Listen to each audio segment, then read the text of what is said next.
তুমি আমাকে ক্ষমা করে দাও গো, তুমি আমাকে ক্ষমা করে দাও গো মা। আমি জানি আমি তোমাকে যে দুঃখ দিয়েছি, যে কষ্ট দিয়েছি, তার কোনো ক্ষমা হয় না গো। আমি ক্ষমারও অযোগ্য, আমি জানি গো মা।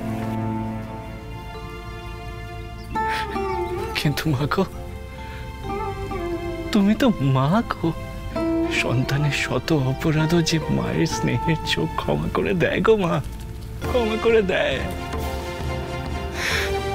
পারলে তুমিও আমাকে ক্ষমা করো গো মা।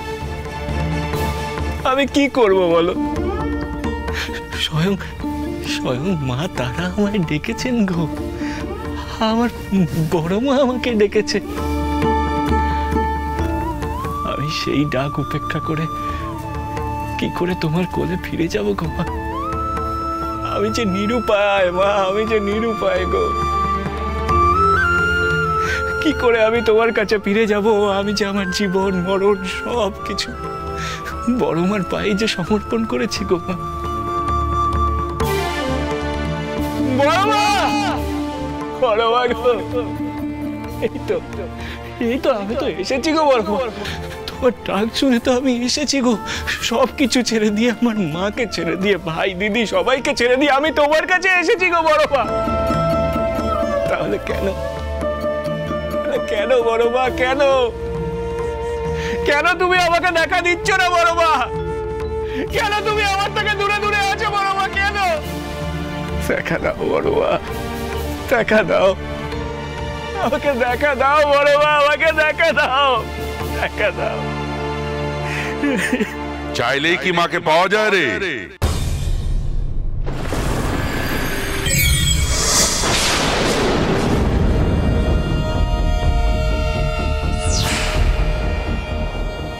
সাধু বাবা, পান করো, আরাম পাবে, আরাম পাবে তুমি।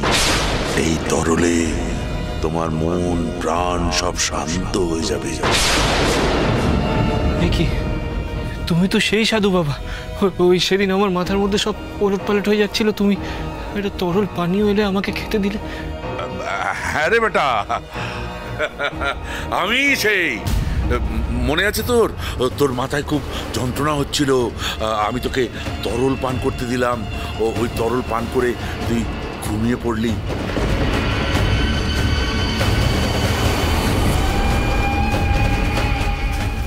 তারপর তো আর কিছু মনে নেই আমার।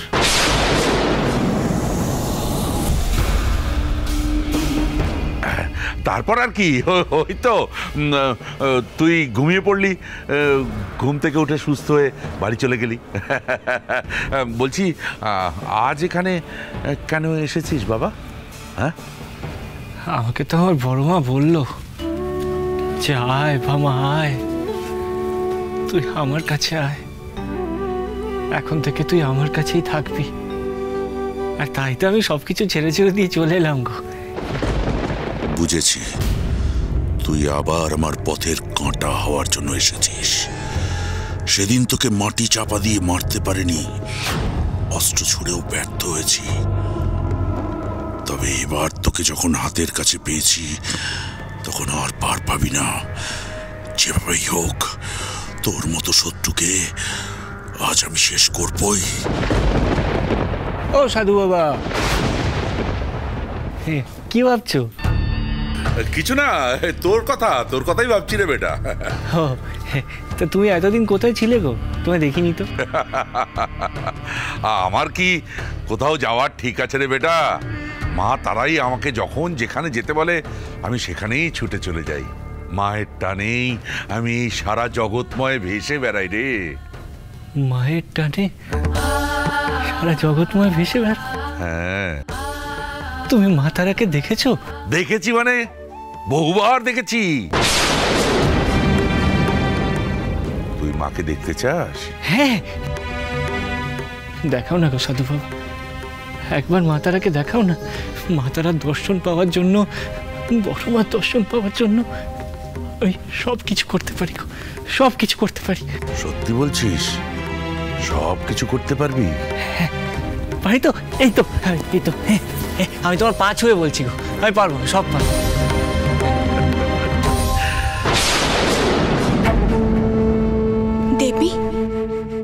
দুরাচারী ত্রিকালনাথ বামার ক্ষতি করার উদ্দেশ্যে কিভাবে তার সাথে ছলনা করছে। এর আগেও বহুবার শয়তান ত্রিকালনাথ বামার অনেক ক্ষতি করতে চেয়েছে দেবী। এই যে আপনার ব্যাপারে যা যা বলে বেড়াচ্ছে তা তো ছলনা ছাড়ার কিছুই নয়। ওই ত্রিকালনাথের উদ্দেশ্য ভালো নয়, সে নিশ্চয়ই আপনার ক্ষতি করার জন্য কোনো কুমতলব করেছে। আমি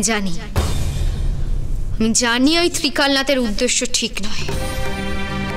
এর আগে ও একের পর এক অনেক পাপ কাজ করে গেছে, এবার ওর পাপের খরা পূর্ণ হয়ে এসেছে। আর একবার ও কোনো পাপ কাজ করুক, আমি ওকে অতি চরম শাস্তি দেব।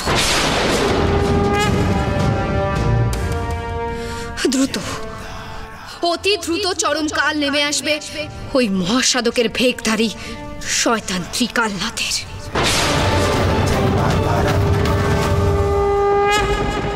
সবই তো বুঝলাম রানীমা, কিন্তু আমরা তো এখনো এই সমস্যার কোনো সমাধানই করতে পারলাম না। অপরাধ নেবেন না ছোট রানীমা, বলছি যে তারাপীঠে যা নিয়ম বহাল আছে তার বাইরে তো আমরা যেতে পারি না, তাই না? এখানে দেবত্ব সম্পত্তিতে যে বাসস্থানগুলো রয়েছে তার সবকটাতেই মন্দিরের সেবায়িত, পুরোহিত এবং রাজকর্মচারীরা তাদের পরিবার নিয়ে বসবাস করে থাকে। সেখানে বামাচরণ কোথায় থাকবে, তাই না? হ্যাঁ, আমার মনে হয় রানীমা যে হ্যাঁ, সবার আগে আমাদের বামার মনের ইচ্ছেটা জানা প্রয়োজন। ও, আমার আবার মনের ইচ্ছে কি গো?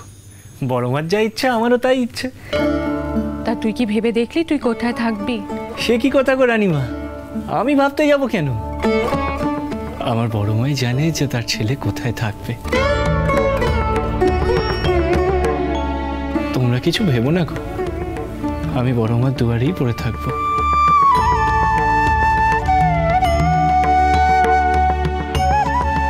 না না রানীমা, তা কি করে হয়? হ্যাঁ, সে তো আমিও বলছি হয় না, কিন্তু আমার মাথায় তো কিছুই আসে না। আপনারাই ভেবে ঠিক করুন। ছোট রানীমা, তার আগে বামা ঠিক করুক যে ও তারাপীঠে থাকবে কিনা। মাথা ঠিক হলে আবার বাড়ি ফিরে যাবে না তো? না গো নীলমাধব কাকা, আমি ঠান্ডা মাথায় ভেবে চিন্তেই বলছি, আমি এখানেই থাকবো।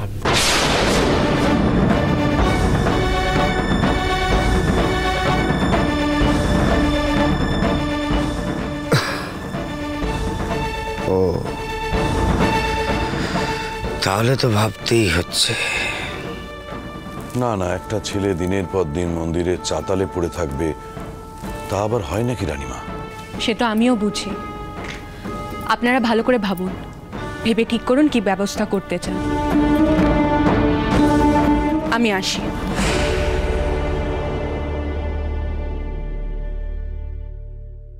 না বোঝো ঠেলা, এখন রানীমা তো হুকুম জারি করে দিয়ে চলে গেল। এবার তোমরা সবাই মিলে ভেবে ঠিক করে ফেলো যে আমি কোথায় থাকবো। হ্যাঁ, আমি বড় মার কাছে যাই। চলো বাবা, আমিও মন্দিরে যাই, অনেক কাজ পড়ে আছে। চলো এসো।